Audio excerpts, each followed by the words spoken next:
rollover methods. So rolling over an account is the term used for transferring a retirement account from one location to another location or another brokerage firm. So let's say you have multiple 401ks that you've worked many jobs throughout the years, and you want to maybe consolidate them just because it may be easier to do your planning, or it may be less expensive in one company versus the other. There's multiple reasons to consolidate, but let's say you're wanting to move one to the other. Well, that's considered a rollover. And similarly, if you wanted to maybe retire, and you might could even move it from a 401k or multiple 401ks and move them all into an IRA, that would be a rollover. Now, it's important to remember that when you're rolling money over, that you want to keep it all in the same tax buckets. So keep it all in the same tax lanes that I described in a few courses back. Now, what that means is all your pre-tax money, they need to all stay within the pre-tax realm. After-tax money like Roths, they need to stay on the after-tax side as well, to keep from having any unforeseen tax consequences for making these changes.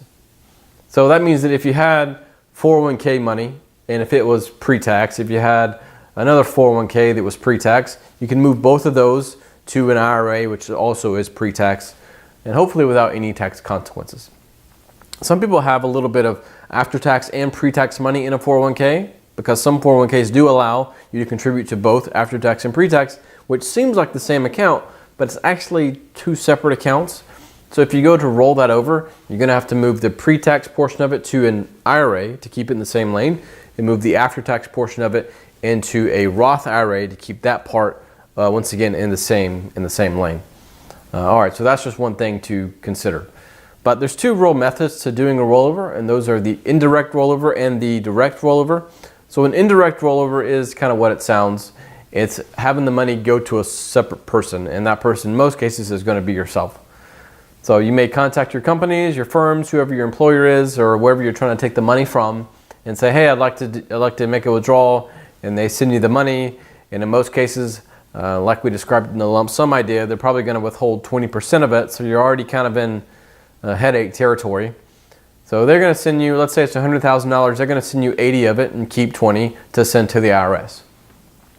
Now, once you get a check made out for 80, if you put it in your bank account, that's fine, but you're going to be taxed on it.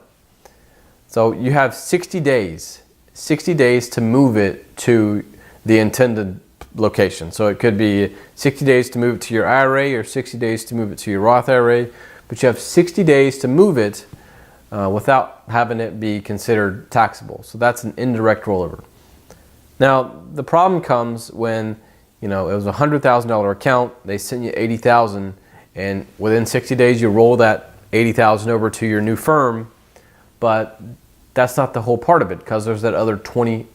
There's the $20,000 that was withheld for taxes.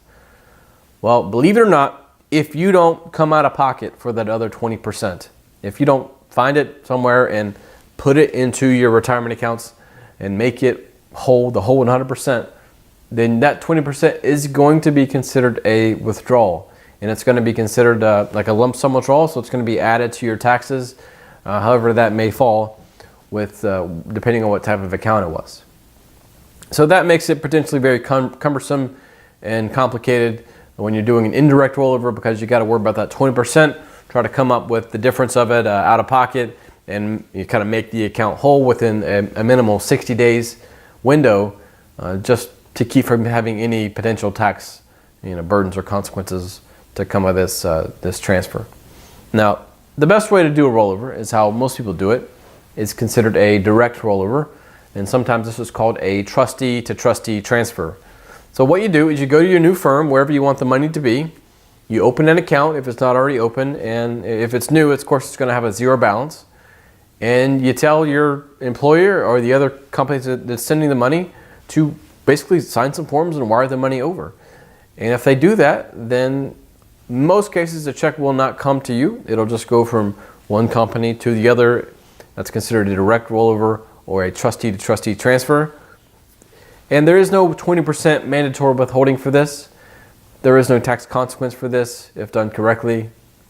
And it's much simpler just to do a direct rollover as possible. Now, some companies don't like to talk to other companies.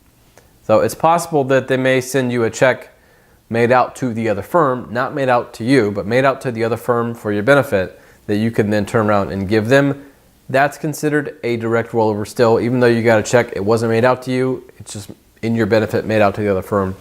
But it's your job to give that to the new firm and to transfer it. So sometimes if they're not wanting to talk to each other and wire it over, they may send you a check made out to the other firm for your benefit. But that's the difference between indirect and direct rollovers. And once again, I think direct is the best way to go if you can make that work. But I look forward to sharing more with you in the next few lessons on retirement withdrawals.